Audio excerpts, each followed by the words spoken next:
First of all, sir, can I have your name and correct spelling for your last name, please? My name is Dr. Art Leis, L-E-I-S. And what do you do? I'm a neurologist with expertise in neuromuscular disorders. And I also do clinical research here at the Methodist Rehabilitation Center since 1999, primarily focused on arboviruses and West Nile virus in particular. And you were telling me in our conversation earlier that you were Yeah, you were the one that discovered this. Our major contribution to the West Nile story came in 2002, and this is 3.5 years after the virus gained entry into North America in the New York City outbreak. Before that time, patients were dying with this infection, but the deaths were primarily attributed to a paralyzing illness called Guillain-Barre syndrome. And Guillain-Barre syndrome is an autoimmune peripheral nerve condition. After the epidemic of 2002 that covered half of the country, we saw a number of cases of this paralyzing illness, and we performed studies to determine that we were actually dealing with a poliomyelitis syndrome, and that this poliomyelitis syndrome was almost indistinguishable from the polio epidemics that plagued the nation between the 1940s and 1950s. So pathologically, it was the same condition. It was an inflammation of the gray matter of the spinal cord. And based on the electrophysiology, which is what I perform, also identical to those polio epidemics. Let's fast forward to 2016. West Nile is still here in Mississippi. It's still very dangerous. West Nile is still here in Mississippi and still very dangerous. I recall years ago when I was asked a question about a possible vaccine, I kept responding, it should be available very soon, and the reality is it's now 2016.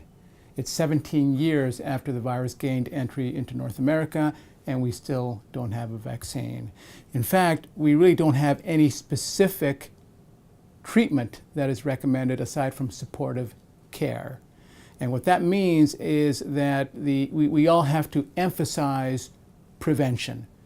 To a great extent, West Nile virus, as with other mosquito-transmitted illnesses, can be prevented.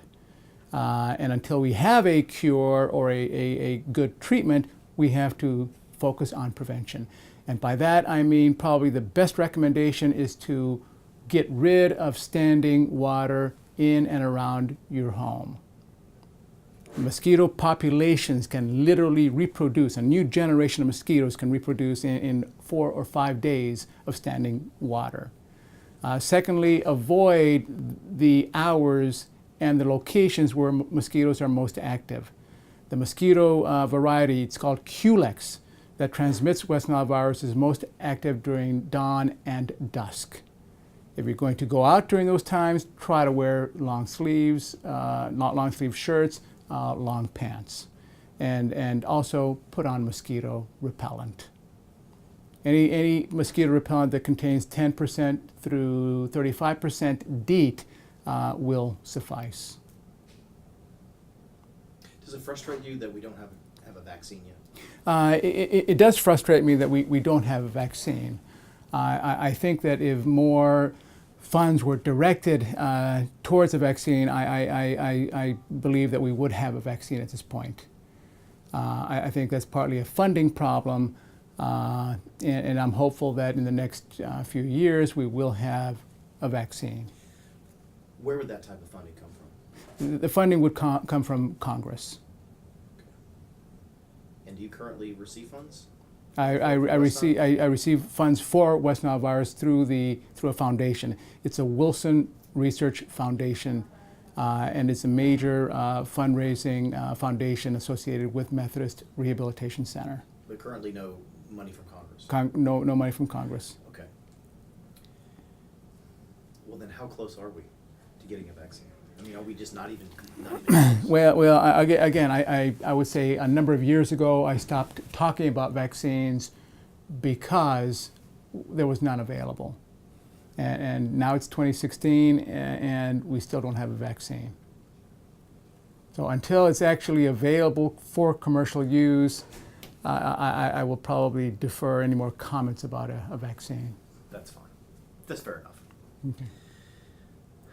You were saying since there is no cure or there's no vaccine for it, then all we can really do is provide treatment and care. How do you treat someone that does have West Nile virus? Well, it's all supportive care.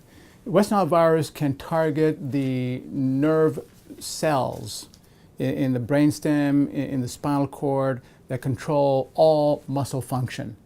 And in terms of the importance of that is the diaphragm that allows you to breathe in air and expel air is also a skeletal muscle.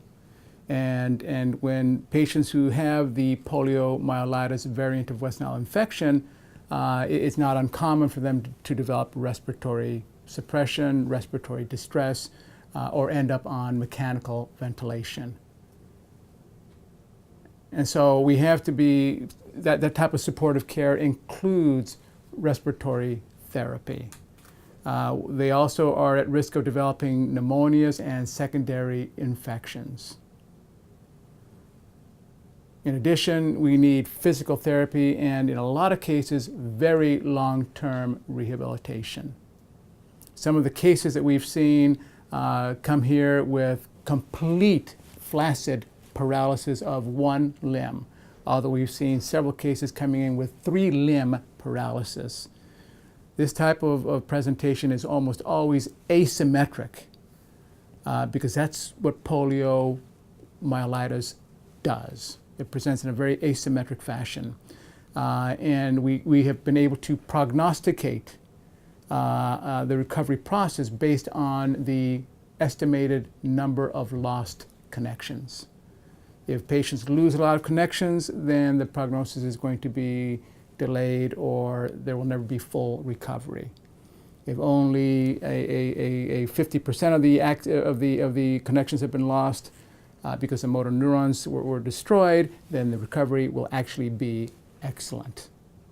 And so we know through electrophysiological mechanisms and testing how to prognosticate in terms of a year or 2 or 3 years down the line.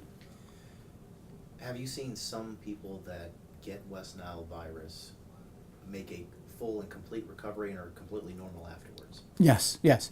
And I should mention, in fact, I should emphasize that the majority, 80% of patients who develop immunity against the virus, which means that they were exposed or infected by the virus, have no symptoms at all. None at all. 20% develop either the West Nile fever, which is probably the most horrible summer flu that one can encounter, and the remaining half develop what we call neuroinvasive disease. And that neuroinvasive disease presents with either a meningitis, which is inflammation of the lining around the brain or spinal cord, or an encephalitis, which is direct invasion and inflammation in the brain, or the poliomyelitis variant that we were discussing. And you were saying that the neuroinvasive disease is worst case scenario? The neuroinvasive disease is the worst case scenario, and that carries anywhere from a 5 to 15% mortality. Oh, wow. Okay. Well then, if you have an entire range of symptoms and you have an entire range of post conditions or challenges, from none to severe or death, then who is most susceptible to this? It's been clear since 1999 that the elderly and those with poor immune systems, what we call immunocompromised patients, are by far more susceptible to the neuroinvasive form. Okay. Let's switch gears here now and talk about the support group. Yes. How long have you been involved with them? We started with the support group with the help of the State Health Department in 2002. And today we're going to be meeting patients who had West Nile virus infection in 2002 and who attend all the support group meetings we've had since that time. We typically hold a meeting here in Jackson, alternating months with a meeting in Hattiesburg. These are the two cities that over time have the most patients who have been infected with West Nile virus. And this group still faces challenges. Absolutely. In fact, one of the big enigmas of West Nile virus, which we detected and other investigators saw the same thing in 2002, was why these cases had such lingering, protracted, persistent, chronic symptoms, particularly when we know the virus is very quickly eradicated from the human body. So the virus is gone, but we see patients who continue to develop new and more invasive symptoms. And so we went on a mission to try to answer some of those questions as to why you had all these lingering symptoms when the virus was gone. And we built a network, a research network with scientists at the University of Mississippi Medical Center and at the University of Southern Mississippi. And we meet periodically throughout the year, and we do know at this point that immune mechanisms contribute significantly to the delayed neurological deficits that we see in this group of patients. So initially, the immune system is your friend. It can save you from actually having the virus infect the brain and spinal cord. But thereafter, once the virus does infect, there are prolonged and very serious consequences of an immune system that is very difficult to turn off. And that is why there is a lot of delayed, recurrent, prolonged symptoms in this population. Okay.